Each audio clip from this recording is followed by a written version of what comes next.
executive producer of VAL TV Network, associate produced by Michael Childress Sr. We are spotlighting the Black History Month. From the HBCU yard to the World Championship boxing ring. During the Black History Month, we are honoring women champions that shape sports, art, and culture, leaving a legacy. VAL TV Network, we bringing you credentialed coverage of Claressa GWOAT Shields versus Franchon Crews at the Detroit, Michigan Auto Show press conference, alongside with the 27th Super Bowl Soulful Celebration Media Roundtable with executive producer Melanie Few, where champions meets culture. This is our HBCU Mini Series. Host historic press conference ahead of Claressa Shields versus Franchon Crews, the undisputed heavyweight class, 2 world champions on stage, the GWOAT, February 22nd at Little Shields Arena, live on Daytime. Tickets on sale now. Photos courtesy of Selecto Promotions. Andrew Potter as Claressa, the GWOAT Shields, 17-0, 3 knockouts, and Franchon Crews-Dezurn, 10-2, with 2 knockouts, went face-to-face. The event is promoted by the Selecto Promotions in partnership with Win Records and co-promoted by 313 Presents. I was 26 wins, 1 loss.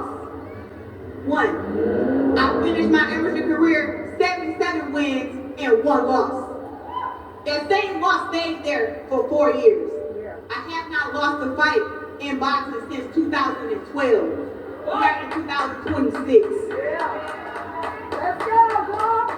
Look, and Franchon did her thing too on the amateurs. She was right there next to me by my side at 178 back then. I was at 175. We good. Did our shit, but we good. Could nobody mess with me when it came to no amateur boxing. That's why I got 2 Olympic gold medals and not 1. 2 world championships. Even I had to fight the juniors because they tried to spin me out. Like, nah. So now that we pro, talking about the work that we put in, I go here as a 19-time world champion.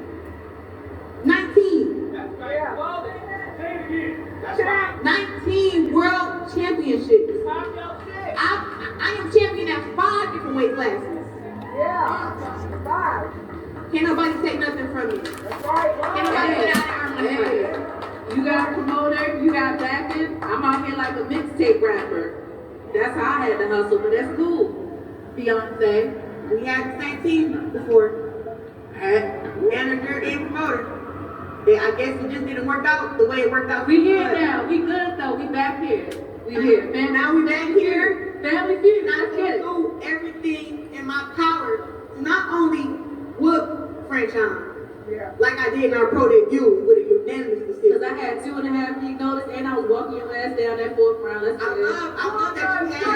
love that you had 2.5 weeks because I fought and told her I didn't want to fight our pro debut. I fought her. We did. But I saw the vision. We went 0-38 opponents for me to get a pro debut. I said, we're going to find somebody. Do not sign a contract. I don't want to fight for our pro debut. Why?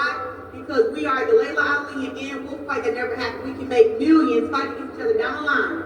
I said that. I ain't making millions now. She said no. Give me some of that 8 million. Can I get some of that 8 million? Then don't shut up. Let me get some of that 8 million. Since everybody think I'm throwing the fight. Since everybody think I'm a fish fight. Listen to the blogs, Franchon. It's okay. It's not even legal to throw fights in boxing. We know that's not true. You gotta stop listening to the black girl. It's okay. It's okay. You gotta quit listening to her. She don't know nothing about boxing. She's a troller. She trolled you. Yeah. It's okay. I get trolled every day. It is what it is. But the thing that I'm saying is, come February 22nd, I'm not gonna hold her back. As soon as the bell ring, it's gonna be a fight. As soon as the bell ring, all this talking and stuff, all that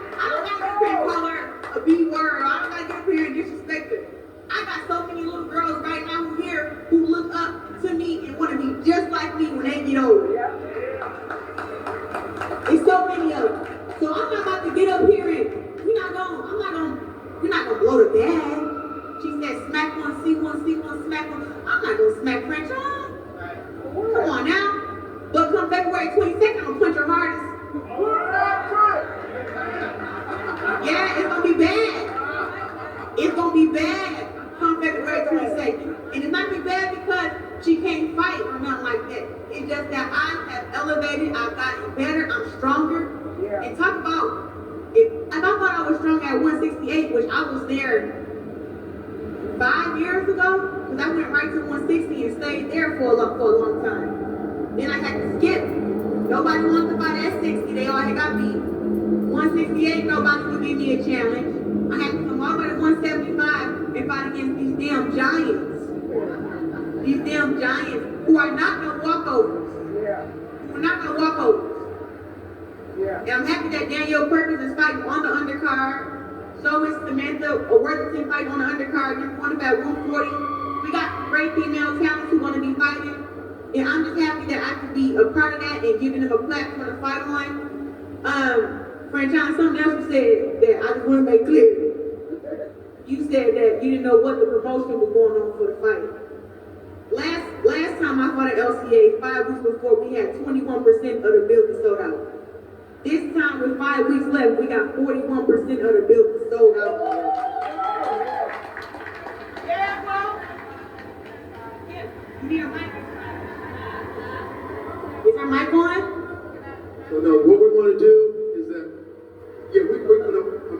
we got to do a Q&A. No, that would be crazy that would be crazy to shut down my show that I'm working on as well as you. I said I was not in charge of promotion. I promote what I can do. I don't know the schedule for the promotion, so that won't no shot at anybody. That's just the truth. What we're going to do right now is that okay, you're not done. So with that being said, much respect to him, I love you. But with that being said, get y'all tickets to all my GWOAT fans here. Use my discount code TREX10. Put it where it says unlock, not promo code. Unlock. Everybody keep DMing me, asking me. Use the promo code. And if anybody want to do like the meet and greets before the fight, which is like I think Thursday, Friday, make sure y'all get y'all VIPs. So thank all y'all for being here. I want to thank LCA. I want to thank Win Records. I want to thank Papoose. I want to thank Franchon. I want to thank her and the whole team.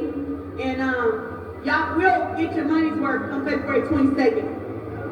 You're going to get a good fight, and you're going to get the best versions of both of us. So I look forward to it, and I can't wait to get off the stage and get off these hills and get back to the gym because she really got me fired up.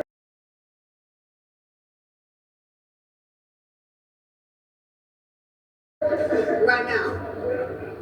All right, let's hear it for Claressa Shields.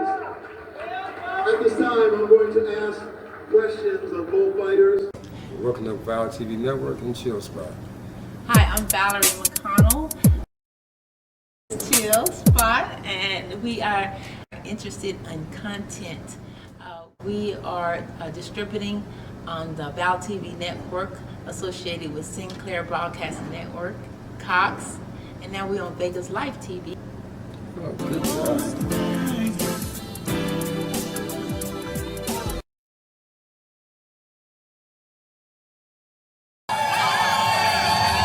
Hey y'all, it's your girl Kim Whitley, and I'm back where it all begins at the illustrious Fisk University. I am in the historic Jubilee Hall on the historic steps that only is reserved for the Jubilee singers. When I went to school here, I was never allowed to touch these steps. They gave me the keys. Woo! You can always tell a Delta woman by her 42. Who gives the best parties? I don't know. Oh, the Qs give the best parties. Okay. Do you go to parties? We go to parties. Okay. Old school. Okay. Them at Fisk University's Kim Whitley signing off. Let me see you drip sweat. Run, girl, I'm trying to get all my HBCU alumni, stand up, go. Divine Nine, don't play with me. Go. Don't play with me. Go. Don't play with me. Go. Don't play with me. Go. Don't play with me. Go. Work them hips, run, girl. Hold on, are y'all ready to really celebrate David Banner or not? I can't hear y'all. Can we celebrate David Banner or not? The energy is back and on Go. HBCU Go basketball is here. For of the fans, the culture, and the love of the game. Way downtown. HBCU Go Sports. This season belongs. We are now going to take you now from the Detroit Press Conference to the 27th Annual Super Bowl Soulful Celebration, continuing showing how Black women moved with purpose. Now we will enter that conversation.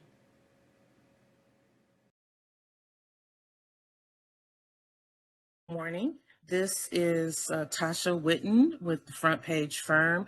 We are thrilled to be the agency of record for the Super Bowl Soulful Celebration, and we are just thrilled to welcome everyone here to talk about this year's celebration, 27th annual. For more than a quarter of a century, the Super Bowl Soulful Celebration has truly stood as the premier NFL-sanctioned inspirational program of the entire Super Bowl week. The show brings together music, faith, football, and culture in a powerful celebration of purpose and impact. And as in every other year, we bridge communities through this meaningful storytelling, the dynamic performances and authentic voices that, are highlighted in the show.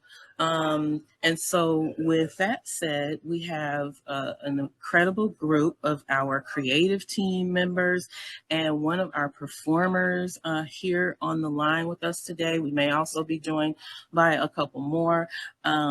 But with that said, I'm going to turn things over to our moderator today, Porsha Monique.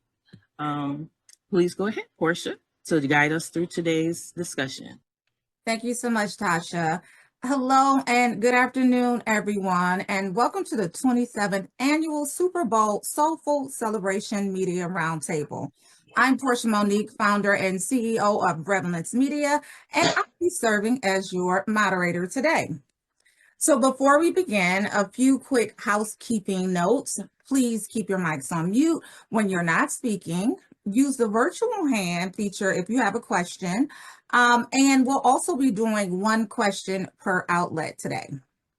I'll simply call your name and outlet when it's your turn, and we can go ahead and begin. But before we begin, I want to introduce our incredible panelists. I'm so honored to be introducing them. First off, you guys all know Melanie Few. She is the founder and executive producer of Super Bowl Soulful Celebration and the only woman and person of color producing an official NFL sanctioned event. So let's go ahead and give Melanie a round of applause. Thank you. Joining Melanie is executive producer Valerie Thompson. She's a powerhouse behind Super Bowl Soulful Celebration as well, and she's helping drive the vision of storytelling and overall production of this NFL sanctioned event. Welcome, Valerie. And of course, joining Valerie and Melanie, our joint Grammy-winning musical director, Adam Blackstone. He is shaping the sound and musical experience of this year's celebration. Welcome, Adam. Thank you for having me. Thank you. And then last but certainly not least, we also have chart-topping Christian hip-hop artist Miles Minnick, who is representing a powerful cultural shift where faith and music intersect. Now, welcome to the show, Miles. Blessed to be here. Let's get to it. Absolutely. Let's get to it. So now we're going to move into our media questions. And as a reminder, one question per outlet. Please keep it concise so that we can get to everyone. Name the talent that you would like to address your question to, and I'll call your name and outlet when it's your turn. Now let's start with Chris Gunther. Chris, are you here? I'm looking through the list. How's everybody doing? Great. Hey, well, thank you guys for taking this quick time out. Tasha, thank you so much for all you do for the culture. Definitely a real one in this media space. So my question is going to be to Miles. Miles, you're a hip-hop Christian artist. Right now, the world is in crazy turmoil, filled with a lot of negativity. But how powerful is the message of the gospel, especially right now in 2026? Yeah, the gospel is the antidote for all sickness. It's the antidote for all depression, turmoil. You know what I mean? And so if we are walking around with the medicine or with the cure that people need, I believe it's extremely important for us to be bold about that, be loud about that, because we never know who this message can impact and help when they need it the most. You know what I mean? And so, yeah, our country is going through a lot of division right now. And so with that division, people who are like-minded with this kind of message that we carry, we should be standing in unity and pushing that thing forward to make the change that we need to make. Peace and love, y'all. Thank you so much for your time. Thank you so much, Chris. That was Chris Gunther from The Chris Gunther Show. Next up, we have Nikki Rich. Nikki Rich with The Nikki Rich Show. Nikki, go right ahead. Hi, I'm Nikki Rich of The Nikki Rich Show. My question is for Miss Melanie Few. It's Black History Month. You are making history with this show. I want to say, first off, congratulations. You are a Black woman that's making history. How does it feel to be producing such an extravagant show, to put it on for 27 years? This annual soulful, cultural, and faithful and NFL show. I could just say it's a blessing. It almost feel I wasn't blessed to have children in the natural, but it feels like my little baby that got grown.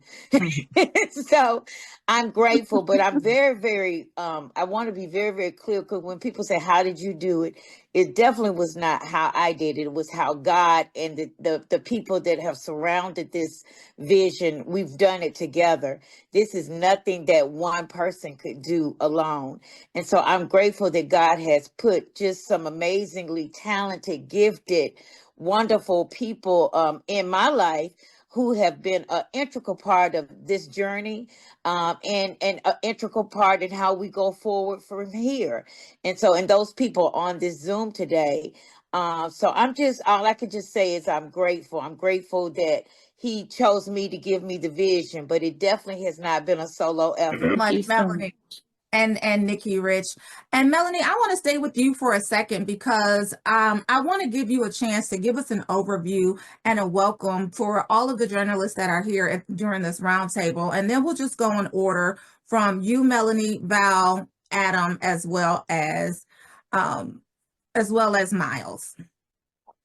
Well, first of all, thank you for all of you that, came on this call today. I'm super grateful that you are interested in sharing information to your followers and viewers and readers about Super Bowl Soulful. And I can say that one of the things Tasha and I are always saying is that so many journalists don't get the opportunity to attend Super Bowl or sometimes be a part of the media outlets that get to come to Super Bowl. And so we're grateful that we have the opportunity to share what we're doing with journalists. And I've seen some of those journalists, they started just with us, and now they're officially, journalists that get to be a part of the game and all of that. So I'm just grateful. We're super thankful. And we've always put ourselves out there for additional questions to be asked, resources to share, whatever we can do to help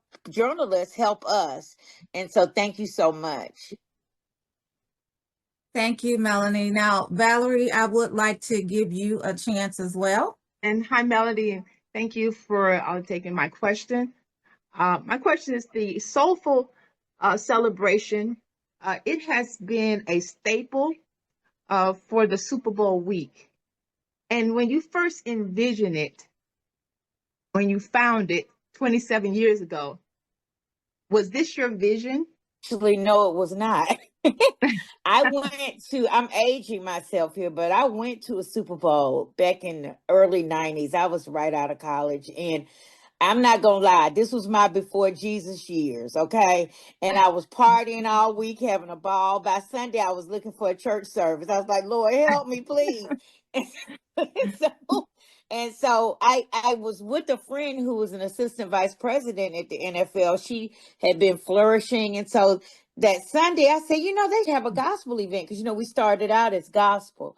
And she says, well, write the NFL, write my boss and see what he says. And so we had 7 years of rejection letters before we ever got to do it was Super Bowl Gospel back in those days. And how Super Bowl Gospel came about was in 1998, Gene Upshaw, which, you know, NFL legend, he was still alive, and he told all of his peers, he says, I know how we can get rid of this lady. We're going to tell her if she can get Gladys Knight, we'll let her do this event and give her NFL sanction. Well, Gladys went to high school with my aunt. And so he thought we've gotten rid of her for good. But my aunt called Gladys for me. And Gladys said, sure, I'll come and we'll do it. And the very first one was in 1999. And so here we are now in 2026. Thank you. And look at the power of relationships. Congratulations on that beautiful start. Now, I do want to give Valerie Thompson a chance to give a welcome and an overview. So I came on to Melanie calls this her child, and I feel like I'm the child's nanny. So I came into this 4 years ago now, Melanie, or is it 5? One of those. And I've enjoyed being able to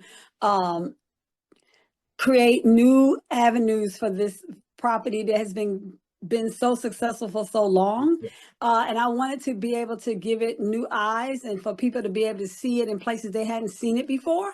So that's been one of the real goals that I've had with this. But I love the brand. I loved being able to meet all of the athletes and being able to tell their stories in different ways and putting them into situations where people don't think about them all as just, you know, hard kind of gridiron kind of guys, you know, tough on the field, but what else do they do? And that, I love that that's what this show does. And it, by showing these athletes in those softer, kinder, gentler kind of ways, compassionate ways with their faith, I think it touches people in a way that nothing else could do that. Because you need to hear, people love hearing about their stars and celebrities, and being able to realize that they are people that are working in the community and changing lives, and then fusing that with music too, because I think entertainment tells the best story, you know? So those are the things that I try to make sure that we include in every one of the productions. And yeah, that's me. I'm a little nervous. I'm normally out back instead of on press, so forgive me. You did amazing. Thank you so much, Madam Producer Valerie Thompson. And up next, we have Mr. Blackstone. Please give us your welcome and an overview of why you're here. How you doing, everybody? My name is Adam Blackstone. I am the musical director and one of the co-producers this year. I'm so excited to be a part of anything that represents our culture. I've been able to travel all over the world with the likes of Rihanna, Jay-Z, Alicia Keys, Justin Timberlake, and so many others, but it's nothing like playing our own music for our people. And whenever I can do that, I'm feeling very grateful. This show is my 3rd year being a part of this show. I think I came on to bring a little more inclusiveness when it comes to the genre, as Mel said. She started as a gospel show, but then we transitioned to just soul music, because everything that I feel like we do is inspirational anyway. So we didn't want to exclude any other genre, whether that be country we've had, whether that be classical, whether that be Earth, Wind and Fire, soul music, whether that be T-Pain, or whether that be Miles Minnick. You know what I mean? We wanted to include everyone to give the message of hope. And it's been my job and my beautiful task and honor to put this music together for this incredible show. And we have a special one for you this year as well. And the next question is going to Jackie Morrell, EGO Entertainment Network. Jackie? Hello, everyone. Okay. Lady J with Ego Entertainment. And thank you for allowing us to be on today. My question is for Miss Melanie Few. So this year's theme is going higher. And with the state of our nation feeling so low right now, how do you hope people are impacted by this year's show to give them hope in going higher? really in several ways. One of the reasons I think Val and I were so happy that Adam was able to connect us with Empire, and we had an opportunity for Miles and LaRussell to be a part of the show this year, is because they are the future of this industry, and they bring hope and light in some really, really difficult days. Their message, not to mention, it's a funky vibe. I almost put my hip out yesterday dancing, listening to them. So, but I think that you're right. We're living in some very difficult, challenging times, and just vibe and just have a good time and listen to these stories of hope and faith. Because the average football player, you're thinking about, these guys are the people that made the less than 1% of Black men who make it to the NFL.